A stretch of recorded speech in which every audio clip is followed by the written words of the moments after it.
Hello అండి. ఈరోజు మనం ఆన్ డిపార్చర్ టైంలో ఏమి డాక్యుమెంట్స్ క్యారీ చేయాలి న్యూజిలాండ్ రావడానికి అనే అంశం గురించి మాట్లాడుకుందాము. మీకు వీసా వచ్చిన తర్వాత మీరు ఎయిర్ టికెట్స్ కోసం చూస్తూ ఉంటారు. ఇక్కడ న్యూజిలాండ్కి రావడానికి Malaysian airlines, Singapore airlines and Emirates and Cathay Pacific ఎయిర్లైన్సెస్ ఉన్నాయండి. మీరు ఈ ఎయిర్లైన్సెస్లో ఫేర్ ఒకటి బాగా చూసుకోవాలంటే చాలా కాస్ట్ ఉంటుంది. సో మీరు ఫేర్ విషయంలో అన్ని ఎయిర్లైన్సెస్లు చూసి మీకు ఏది తక్కువైతే ఆ ఎయిర్లైన్స్లో మీరు ప్రిఫర్ చేయండి. దట్టు ట్రాన్సిట్ విషయంలో కూడా చూసుకోవాలి, చాలా జాగ్రత్త వహించాలి. ఎందుకంటే ఇది చాలా లాంగ్ జర్నీ అనమాట. సో మనం ఆంధ్ర నుంచి వస్తున్నాం కాబట్టి చాలా long, more than 16 to 18 hours అనమాట జర్నీ. చాలా లాంగ్ జర్నీ. ట్రాన్సిట్ విషయంలో మీరు చాలా కాన్షియస్ వహించాలి. ట్రాన్సిట్ కూడా చూసుకొని మీరు మంచి ట్రాన్సిట్ ఒకటి చూసుకోవాలి, ఫెయిర్ రేట్ చూసుకోవాలి, వెయిట్ చూసుకోవాలి, ఎంత వెయిట్ ఉందో ఏమో ఇవన్నీ చూసుకొని మీరు ఏ ఎయిర్లైన్స్ ప్రిఫర్ చేస్తారో అది మీ ఇష్టం అనమాట. సో మీరు అలా చేసుకోండి. తర్వాత వచ్చేసి ఆన్ డిస్పాచ్ టైంలో కొన్ని డాక్యుమెంట్స్ని మనం క్యారీ చేయాలి. అవి ఏంటి అంటే original passport and xerox copy, ఇంకొకటి వచ్చేసి కోవిడ్ వ్యాక్సినేషన్ సర్టిఫికేట్, ఇంకొకటి వచ్చేసి insurance, travel insurance, and then bank statement, తర్వాత వచ్చి క్యాప్ ఆఫర్ లెటర్, తర్వాత వచ్చేసి మీ air tickets and return air tickets కూడా మీరు చూపించాలి. మన ఇండియాలో డమ్మీ టికెట్స్ అని అంటారు క్యాప్, ఎందుకంటే మనకి ఇచ్చే వీసా 1 year వీసా అనమాట. దీంట్లో మల్టిపుల్ ఎంట్రీస్ ఉంటాయి. 6 monthsకి మళ్ళీ ఎగ్జిట్ అయ్యి ఎంటర్ అవ్వాలన్నమాట. సో దానికోసమని వాళ్ళు అడుగుతారండి. ఇక్కడ న్యూజిలాండ్ ఎయిర్పోర్ట్లో అడుగుతారు డమ్మీ టికెట్ చూపించమని ఇమిగ్రేషన్ ఆఫీస్ వాళ్ళు. సో మీరు ఇమిగ్రేషన్స్లో చూపిస్తారనమాట. సో అది మ్యాండేటరీ, డమ్మీ టికెట్ మర్చిపోవద్దు. సో ఇన్ని డాక్యుమెంట్స్ మీరు క్యారీ చేస్తారనమాట. ఇవ్వండి డాక్యుమెంట్స్ క్యారీ చేయవలసింది. తర్వాత వచ్చేసి ప్యాకింగ్ విషయంలో మీరు చాలా జాగ్రత్తగా ఉండాలి. ఎందుకంటే ఇక్కడ కస్టమ్ సర్వీసెస్ వాళ్ళు చాలా అంటే చాలా స్ట్రిక్ట్గా చూస్తారనమాట. ఎందుకంటే ఇక్కడ చాలా పెద్ద పెద్ద కుక్కలు ఉంటాయి, నల్లగా చాలా హైట్ కుక్కలు అనమాట. ఆ కుక్కలు చూస్తేనే భయం వేస్తుంది. ఇన్ కేస్ ఆ కుక్కలు వచ్చి బ్యాగ్ స్మెల్ చూసి అవి వెళ్ళిపోతే పర్లేదు, అక్కడ అలా ఉండిని అంటే మై గాడ్ మనం అయిపోయినట్టే. బ్యాగ్ ఓపెన్ చేసి చూపించాల్సి ఉంటుంది. సో న్యూజిలాండ్కి వచ్చిన తర్వాత ఆక్లాండ్ ఎయిర్పోర్ట్లో దిగిన తర్వాత న్యూజిలాండ్ అరైవల్ కార్డ్ అని ఒక కార్డు ఉంటుంది. ఆ కార్డు కూడా మనం ఫిల్ చేయాలి. అందులో అన్నీ మెన్షన్ చేసి ఉంటాయి. మీ పేరు, మీ డేట్ ఆఫ్ బర్త్, మీ ఎయిర్ టికెట్, సీట్ నెంబరు అవన్నీ ఉంటాయి. మీరు ఏమేమి బ్యాగ్లో ఏమేమి క్యారీ చేస్తున్నారు, ఎంత మనీ క్యారీ చేస్తున్నారు, అన్ని కాలమ్స్ ఉంటాయి. అది ఎలా ఫిల్ చేయాలో నేను మీకు చూపిస్తాను కూడా. సో మనం ఇక్కడికి న్యూజిలాండ్ వచ్చేటప్పుడు యూజువల్గా $10,000 న్యూజిలాండ్ డాలర్స్ వరకు వాళ్ళు యాక్సెప్ట్ చేస్తారు ఎయిర్పోర్ట్లో ఇమిగ్రేషన్ ఆఫీసర్ వాళ్ళు. బట్ అంత మనం తెచ్చుకోని అవసరం లేదు. $2,500 to $3,000 తెచ్చుకుంటే సరిపోతుంది న్యూజిలాండ్ డాలర్స్. లేదు అంటే మీరు forex card, multi currency forex card అని ఉంటుంది, అది మీరు తీసుకున్నా పర్లేదు. ఎందుకంటే ఇక్కడ వచ్చిన తర్వాత గ్రోసరీస్ కొనడానికైనా లేకపోతే గ్రోసరీస్ కొనడానికి, ఏమైనా షాపింగ్ చేసినప్పుడు కొనడానికి మీకు ఈజీగా ఉంటుంది. సో నేనైతే హెచ్డిఎఫ్సి ఫారెక్స్ కార్డుని యూస్ చేస్తున్నాను. నేను వచ్చినప్పుడు అదే తెచ్చుకున్నాను. సో అదైతే హెచ్డిఎఫ్సి అయితే బాగుంటుంది, ఎందుకంటే ఎక్కువ ఛార్జెస్ పడదు, బాగుంది, సర్వీస్ అంతా బాగుంది అనమాట. సో నేను దాన్ని ప్రిఫర్ చేశాను. తర్వాత వచ్చేసి మీ ప్యాకింగ్లో చాలా జాగ్రత్తగా ఉండాలి. ఎందుకంటే మీరు సూట్ కేసులో ప్యాకింగ్ చేసేటప్పుడు చాలా జాగ్రత్తగా ఉండాలి. మీరు ప్యాకింగ్ సూట్ కేస్‌లో ఎక్కడెక్కడ ఏమేమి వస్తువులు పెడుతున్నారనేది చాలా ఇంపార్టెంట్ అండి. అవన్నీ మీరు కాన్షియస్‌గా ఉండాలి. సో, వచ్చేటప్పుడు డ్రెసెస్ తెచ్చుకోండి. తర్వాత ఆహ్, ఇంకా హ్మ్, రెయిన్ కోట్స్ ఇక్కడ వర్షం ఎప్పుడు పడుతుందో, ఎప్పుడు రాదో అనేది మనకి తెలీదండి. మనం ప్రిడిక్ట్ చేయలేము. సో, ఇప్పుడే వర్షం పడుతుంది, అప్పుడే ఎండొస్తది, అప్పుడే చలిగా ఉంటుంది. సో, కాబట్టి వచ్చేటప్పుడు గొడుగు కూడా తెచ్చుకోండి. తర్వాత వచ్చేసి మీ రెయిన్ కోట్, జాకెట్స్ ఇవన్నీ తెచ్చుకోండి. డ్రెస్సెస్ కామన్‌గా ఉన్న డ్రెస్సెస్ తెచ్చుకోండి. బెడ్‌షీట్స్, తర్వాత వచ్చేసి వంట సామాన్లు తెచ్చుకోండి. కుక్కర్, పాన్స్, స్పూన్స్, అన్నీ గరిటెలు అన్నీ తెచ్చుకోండి. తర్వాత వచ్చేసి మీరు మగ్గు కూడా తెచ్చుకోండి. Mug important. ఇక్కడ అన్నీ షవర్లే అనమాట. మనం షవర్లో స్నానం చేస్తే బకెట్స్ అయితే ఇక్కడ దొరుకుతాయి. మనం ఇక్కడ షాపింగ్ చేసుకోవచ్చు. న్యూ వరల్డ్ అని, లేకపోతే కౌంట్ డౌన్ అని, వేర్ హౌస్ అని కొన్ని షాపింగ్ మాల్స్ ఉన్నాయి. అందులో మనం బకెట్స్ తెచ్చుకోవచ్చు. బట్ మగ్గులు మాత్రం దొరకవండి. మగ్గులు ఇంపార్టెంట్ మన ఇండియన్స్కి. సో, మీరు ఖచ్చితంగా ఒక మగ్గు మాత్రం ఖచ్చితంగా తెచ్చుకోండి. సో, తర్వాత వచ్చేసి ప్యాకింగ్ విషయంలో చాలా జాగ్రత్తగా ఉండాలి. తర్వాత ఇక్కడ న్యూజిలాండ్ కస్టమ్ సర్వీస్ వాళ్ళు చాలా అంటే చాలా స్ట్రిక్ట్గా చూస్తారు. మీరు పికిల్స్ ఏమన్నా ఉంటే అవి ఇంటర్నేషనల్ ప్యాకింగ్ తీసుకొని 1 kg అయితే చాలు. అంతే ఏదైనా సరే హాఫ్ కేజీస్ మీరు ప్యాక్ చేసుకొని తెస్తే సరిపోతుంది. ఒకవేళ కారం తెచ్చుకోవాలి అని అనుకుంటే కారం ఇంటర్నేషనల్ ప్యాకింగ్ తీసుకొని రండి. సో, ఈ వస్తువులన్నీ మీరు ప్యాక్ చేసుకొని రావాలండి. తర్వాత వచ్చేసి నేను మీకు ఒక విషయాన్ని షేర్ చేసుకోవాలి అని అనుకుంటున్నాను. ఎందుకంటే కస్టమ్ సర్వీస్ వాళ్ళు చాలా స్ట్రిక్ట్గా చూస్తారు. కరివేపాకు కానీ, అల్లం కానీ అస్సలు తీసుకురాకండి. ఒకవేళ మీకు అలాంటి ఏమన్నా తెచ్చుకోవాలి అని అనిపిస్తే కరివేపాకు, అల్లం తెచ్చుకోవద్దు. మిగతా జీలకర్ర పొడి, కొరియాండ్రం పౌడర్, లేదు అంటే ఇంకా మసాలా పొడి ఇవన్నీ ఉంటాయి కదా, అవన్నీ పొడిల రూపంలో తెచ్చుకోవాలి ఇంటర్నేషనల్ ప్యాకింగ్ చేసుకొని.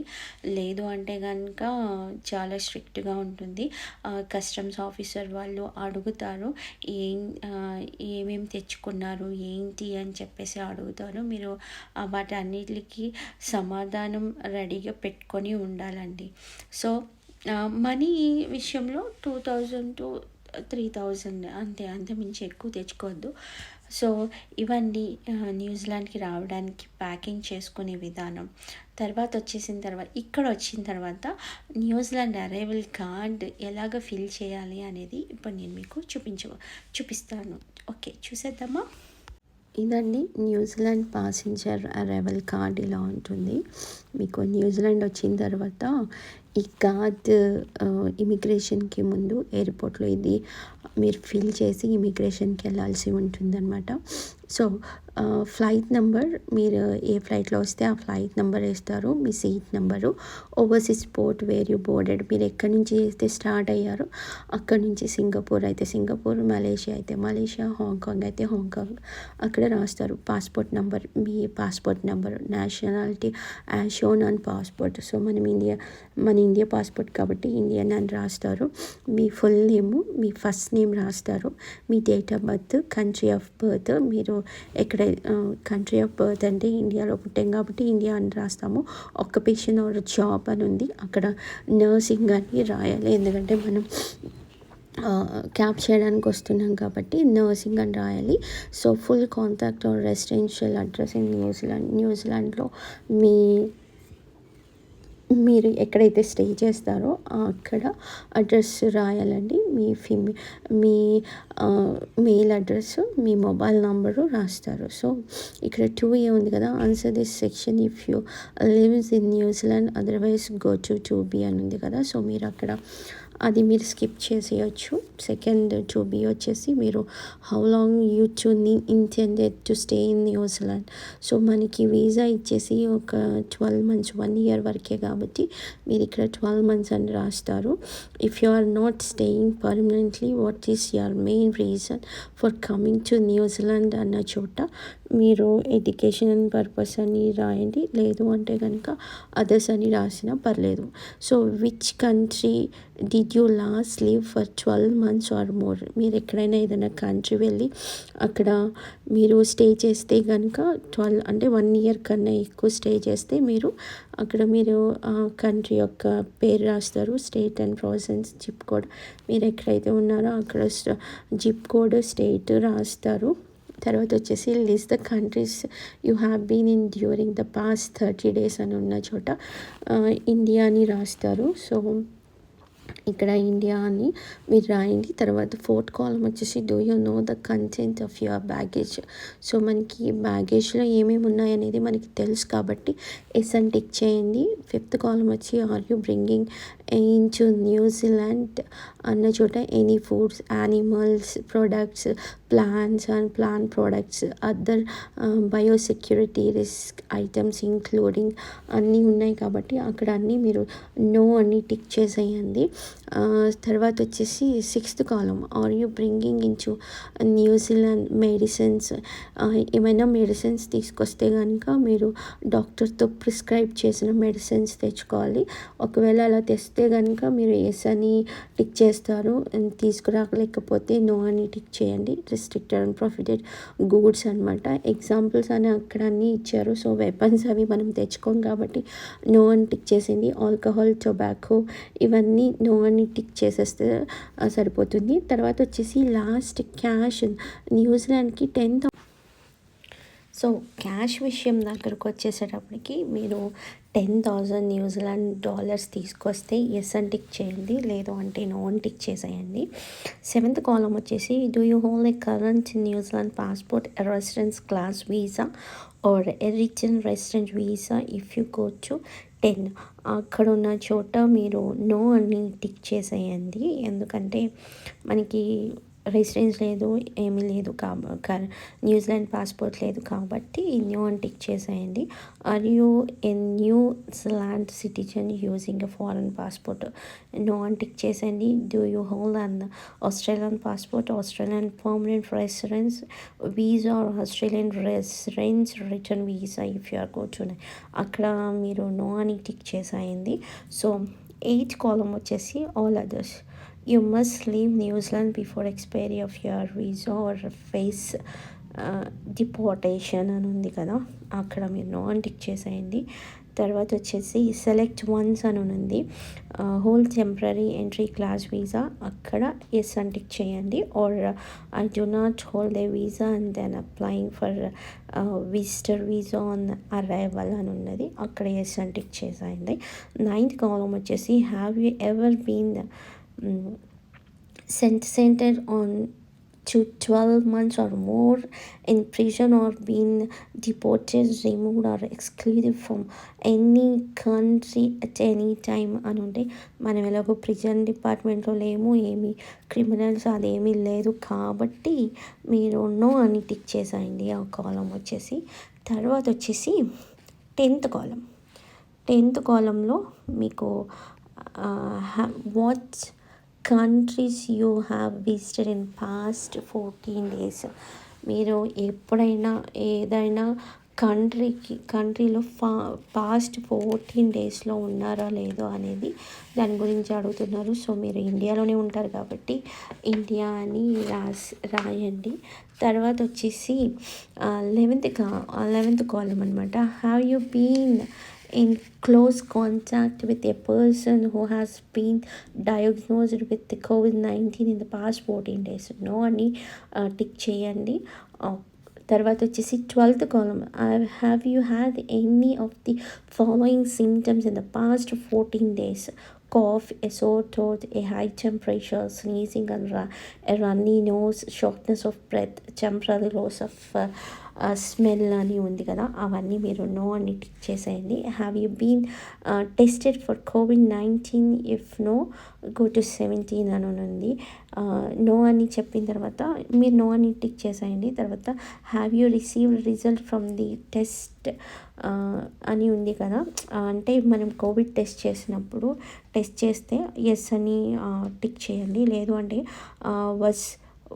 వాజ్ ద టెస్ట్ పాజిటివ్ వచ్చింది అనుకోండి, పాజిటివ్ అంటే ఎస్ అని టిక్ చేస్తారు, లేదంటే నో అని టిక్ చేసేయండి. If required to do so, will you entered and remain in managed isolation or quarantine అని ఉంది కదా. సో అక్కడ ఒకవేళ ఇన్ కేస్ ఎలాంటిది ఏమైనా ప్రాబ్లం క్వారంటైన్ అవ్వాల్సి ఉంటే కనుక ఎస్ అని టిక్ చేస్తారు. తర్వాత వచ్చేసి 18th column, I declare that the information I gave in is true, correct and complete. So me signature మీరు ఎప్పుడైతే అరైవల్ అయ్యారో న్యూజిలాండ్లో ఆ డేట్ మీరు రాస్తారండి. సో ఇలాగా ఫిల్ చేయాలండి New Zealand arrival card. So adapter ఇలా ఉంటుందండి, న్యూజిలాండ్ అడాప్టర్.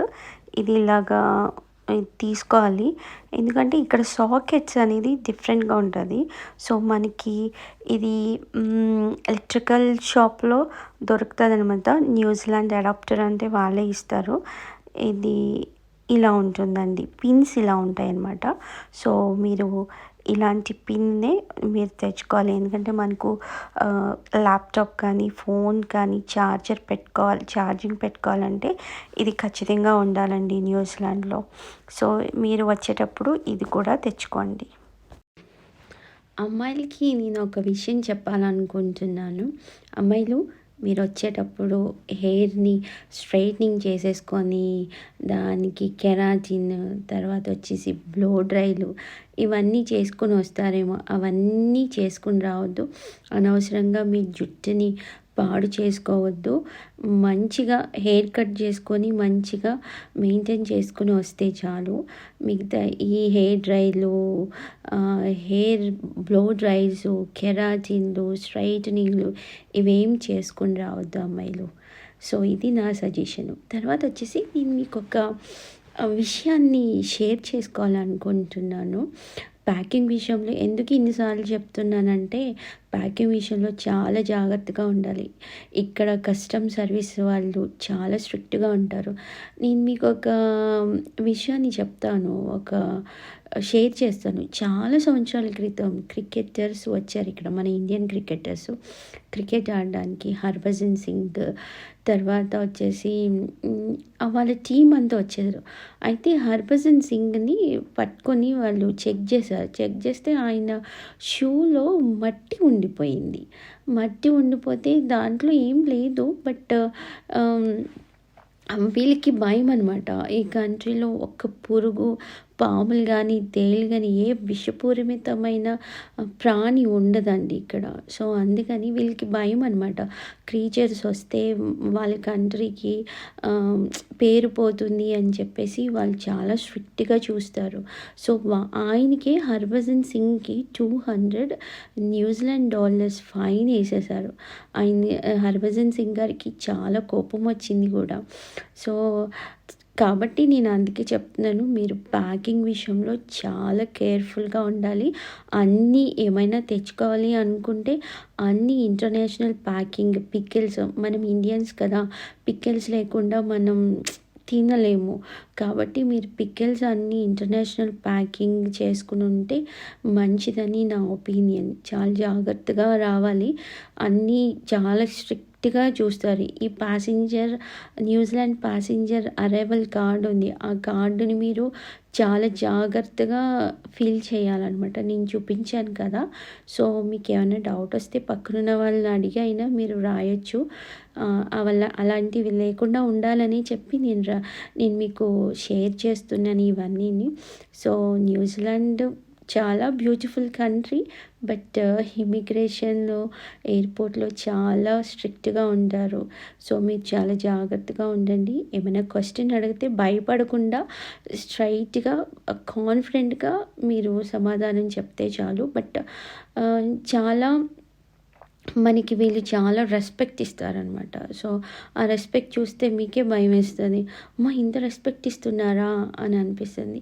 తర్వాత ఇంకొకటొచ్చేసి ఇండియాలో మీరు ఇప్పుడు ఉన్నన్ని రోజులు ఇండియాలో బాగా ఫుడ్‌ని తిని రండి. మళ్ళీ న్యూజిలాండ్ వచ్చిన తర్వాత అమ్మ చేతి వంటని తినలేము. మనకేమో క్యాప్, కొత్త ప్రదేశం, ఈ కంట్రీ ఎలా ఉంటదో ఏం తెలీదు.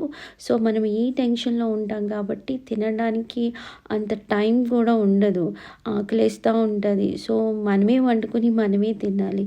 నా సజెషన్ ఏంటంటే మీరు ఇంట్లో ఇప్పుడు ఉన్నారు కాబట్టి మంచిగా మమ్మీతో వంట చేసుకొని తినండి. ఎందుకంటే నేను అది ఫీల్ అయ్యాను.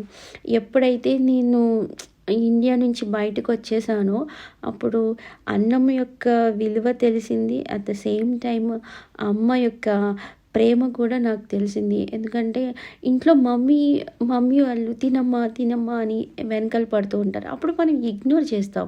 వన్స్ మనం బయట కంట్రీస్కి వెళ్ళినప్పుడు మన ఇండియన్ ఫుడ్ యొక్క ఇంపార్టెన్స్, ప్రాధాన్యత బాగా తెలుస్తుందండి. సో, అందుకని చెప్తున్నాను. నేను హాంకాంగ్లో 10 hours ట్రాన్సిట్లో ఓ మై గాడ్! నేను పడ్డ కష్టం నిజంగా అసలు హారబుల్ అనమాట. ఏంటంటే ఆకలేస్తుంది. ఆల్మోస్ట్ 2 days అయిపోయింది. బెంగుళూరు నుంచి హాంకాంగ్ వచ్చాము. హాంకాంగ్‌లో 10 hours ట్రాన్సిట్. అక్కడ అందరూ నాన్ వెజ్, పోర్కు, బీఫ్ ఇవన్నీ తింటారు. నాకేమో పోర్కు, బీఫ్ తినే అలవాటు లేదు. దట్టు అది సూపీ స్మెల్ ఎక్కువగా ఉంటుంది. అది వాళ్ళ కల్చరు. వాళ్ళు అలాగే తింటారు. సూపీగా సో, వాళ్ళ కల్చర్ అది. హాంకాంగ్‌లో వాళ్ళ కల్చర్ ఏంటి? సూపీగా వాటర్‌గా, హాట్‌గా తినాలి. బట్ మనకి అది అలవాట్లేదు. సో, అప్పుడు నేను తినింది, తాగింది ఏంటో తెలుసా? Only orange juice, Apple juice. పోనీ ఒక్కసారి న్యూడిల్స్ ఎలా ఉంటుందో ట్రై చేద్దామని చెప్పి న్యూడిల్స్ ఆర్డర్ చేశాను. అందులో పోర్క్.